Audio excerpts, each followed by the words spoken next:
बिस्मिल्लाहिर्रहमानिर्रहीम। Welcome to my YouTube channel. Students, bad debts और doubtful debts क्या है उसके क्लास 3 के साथ आपके पास मौजूद हैं। पिछली क्लास में हमने देखें ये सारी डिफरेंट ईयर्स की वर्किंग सीखी थी। 1990 में ट्रेड रिसीव का बैलेंस 20,000 था। 1991 में 30,000, 20,000 से बढ़कर 30,000 हो गया। 1992 में 30,000 से घटकर 10,000 रह गया। अकाउंट रिसीवल के बढ़ने की वजह से डाउटफुल डेट्स देखें बढ़ जाता। फर्स्ट टाइम 600 था, मज़ीद 300 से और बढ़ गया अकाउंट रिसीवल के बैलेंस के बढ़ने की वजह से। अब अकाउंट रिसीवल का बैलेंस 1991 से 1992 में घट गया, 10,000 रह गया, जिसकी वजह से डाउटफुल डेट्स घट गया। माइनस के आने का मतलब है घट गया। तो यहाँ तक हमने सीखा था।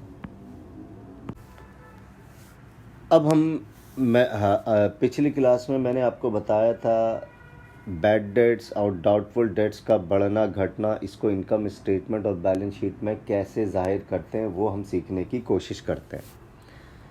अब देखिए भाई, ये इनकम स्टेटमेंट आप बनाना सीख चुके हैं। पहले ये इनकम स्टेटमेंट आप बनाना सीख चुके हैं। ये पिछली कई क्लासों में पहले हमने ये इनकम स्टेटमेंट कैसे बनाते हैं, बैलेंस शीट कैसे बनाते हैं, ये सीख चुके हैं। सेल में से सेल रिटर्न माइनस करते हैं, नेट सेल्स आ जाता है। Cost of goods sold heading होता है। Opening stock, purchase return minus करते हैं। कैरिज ऑन परचेज ऐड करते हैं। Cost of goods available for sale आ जाता है। स्टॉक क्लोजिंग माइनस करते हैं तो ये आ जाता है cost of sales. Cost of sales को नेट सेल में से माइनस करते हैं तो ये आ जाता है ग्रॉस प्रॉफिट। फिर एक्सपेंसेस माइनस करते हैं। अब देखें, इस इनकम स्टेटमेंट में बैड डेट्स और डाउटफुल डेट्स का बढ़ना घटना नहीं आया। अब हम उसको कहाँ पर शामिल करें इस इनकम स्टेटमेंट में, वो सीखते हैं। तो ये जहन में रखें, ग्रॉस प्रॉफिट जो आया है हमारा, इसके बाद अदर इनकम आते हैं। देखें, अलाउंस फॉर डाउटफुल डेट्स बढ़ेगा तो ये बिज़नेस के लिए एक्सपेंस है। क्योंकि बढ़ने का रीज़न क्या है? अलाउंस फॉर डाउटफुल डेट्स के बढ़ने का रीज़न क्या है? अकाउंट रिसीवेबल के बैलेंस का बढ़ना। और अलाउंस फॉर डाउटफुल डेट्स घटेगा कैसे? अकाउंट रिसीवेबल के बैलेंस के घटने की बिना पर। ये हम पिछली क्लासों में डिटेल में मैं एक्सप्लेन कर चुका हूँ। अब अकाउंट रिसीवेबल का बैलेंस के घटने का मेजर रीज़न क्या है? भाई कलेक्शंस हो गई। जब कलेक्शंस हो गई तो जो जहन बना हुआ था, डाउट का एलिमेंट था जो जहन में, पता नहीं सर पैसे मिलेंगे नहीं मिलेंगे, अब वो तो पैसे मिल गए तो डाउटफुल डेट्स का एलिमेंट रिमूव हो गया। तो ये आपके लिए एक तरीके से अदर इनकम का पार्ट बन गया। ठीक। अब जितने भी आइटम्स होंगे बैड डेट्स और डाउटफुल डेट्स के बढ़ने घटने के या बैड डेट्स के, वो ग्रॉस प्रॉफिट के बाद आएंगे। तो यहाँ से यहाँ तक कोई कंटेंट बैड डेट्स और डाउटफुल डेट्स के बढ़ने और घटने का नहीं आएगा, जीपी के बाद आएगा। तो अब देखें, इनकम स्टेटमेंट हमने ये बनाया फॉर द पीरियड एंडेड दिसंबर 31। हम 1990 का भी बना रहे हैं इनकम स्टेटमेंट, 1991 और 1992। तो तीनों साल के हम बैड डेट्स देखेंगे और डाउटफुल डेट्स का बढ़ना घटना देखेंगे। तो देखें, सेल्स में कोई चेंज नहीं आएगा। कॉस्ट ऑफ गुड्स, तो जीपी के बाद देखें ऐड करेंगे डिक्रीज। डाउन एरो का मतलब है decrease in allowance for doubtful debt. DD stand for doubtful debts. अब किस साल डिक्रीज हुआ देखें, इस साल डिक्रीज हुआ -600। अकाउंट रिसीवेबल का बैलेंस 30,000 से घटकर 10,000 हो गया। तो मेजर रीज़न क्या है अकाउंट रिसीवेबल के बैलेंस के घटने का? कलेक्शंस हो गई। जब कलेक्शंस हो गई तो कलेक्शंस कितनी मालियत की हो गई? 20,000 की। तो 20,000 पे 3% जो हमने जहन बनाया हुआ था पैसे शायद ना मिले, अब वो रह गए 600 का। डाउटफुल डेट्स का एलिमेंट रिमूव हो गया तो 600 इनकम बन गई। ठीक है। तो आपने 600 देखें, इधर मैंने लिख दिया 600 रुपये। 1991 में नहीं हुई, 1990 में नहीं हुई, 1991 में नहीं हुई, 1992 में डाउटफुल डेट्स डिक्रीज कर गया due to decrease in account receivable. 20,000 से डिक्रीज कर गया था अकाउंट रिसीवेबल। और अकाउंट रिसीवेबल के घटने का मेजर रीज़न क्या है? कलेक्शंस का हो जाना।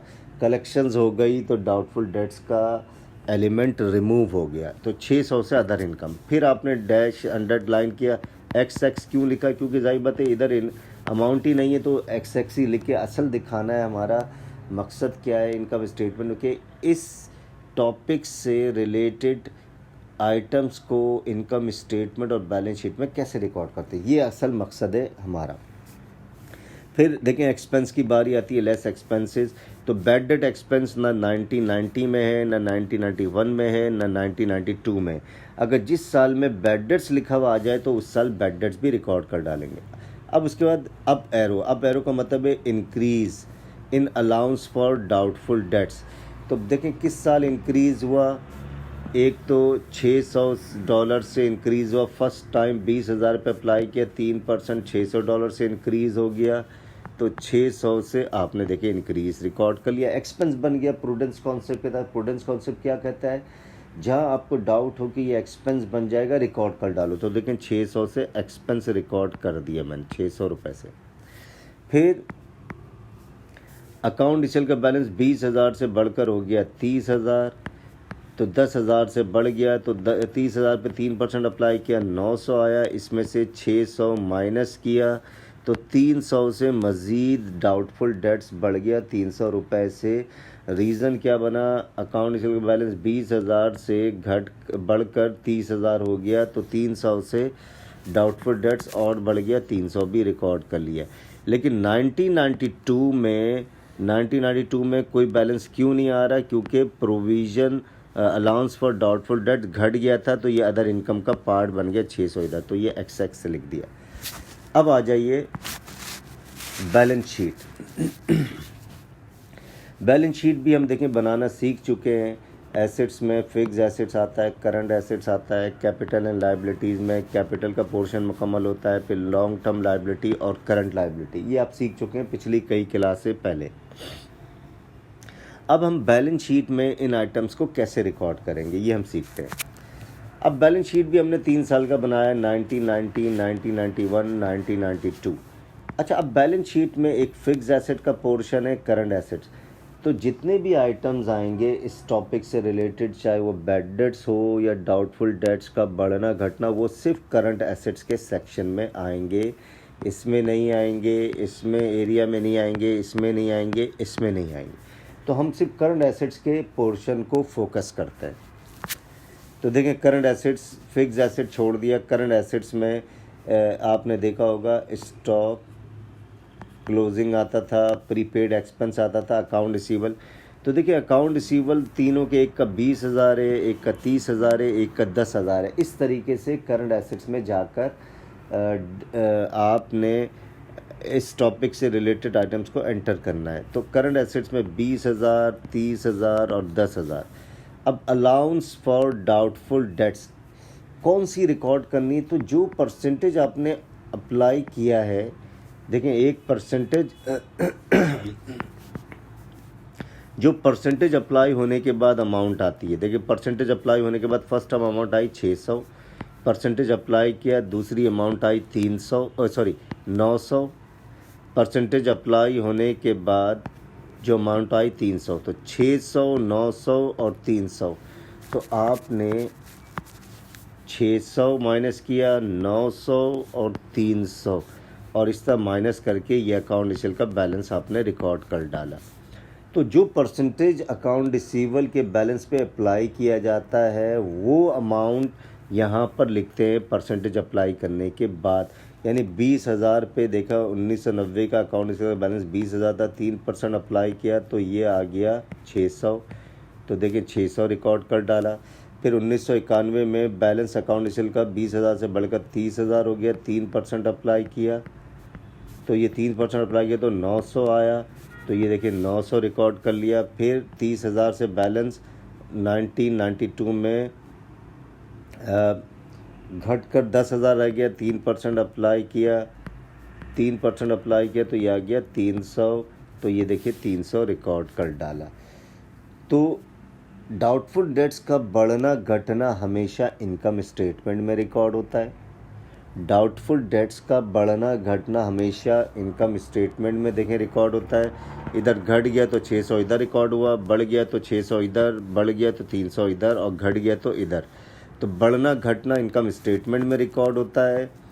और जो परसेंटेज अकाउंट रिसीवेबल पे अप्लाई करते हैं और जो अमाउंट आती है वो बैलेंस शीट में रिकॉर्ड होता है। देखें 3% 20,000 पे अप्लाई किया 600, 30,000 पे 3% अप्लाई किया 900, 10,000 पे 3% अप्लाई किया 300 आया। तो क्यों? क्योंकि बढ़ना घटना तो इनकम स्टेटमेंट में आ चुका है, तो टोटल अकाउंट रिसीवेबल का परसेंटेज 600 अप्लाई किया, तो इस तरीके से ये बैलेंस आता है। तो स्टूडेंट्स आई होप ये चीज़ आपको जहन में आ गई होगी कि इस टॉपिक से रिलेटेड आइटम्स को इनकम स्टेटमेंट और बैलेंस शीट में कैसे रिकॉर्ड करते हैं।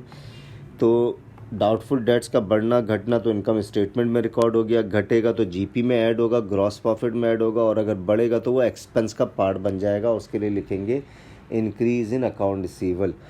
और जो परसेंटेज अकाउंट रिसीवेबल पे अप्लाई करते हैं, जो अमाउंट आएगी वो अकाउंट रिसीवेबल के बैलेंस में से घटेगा बैलेंस शीट के अंदर।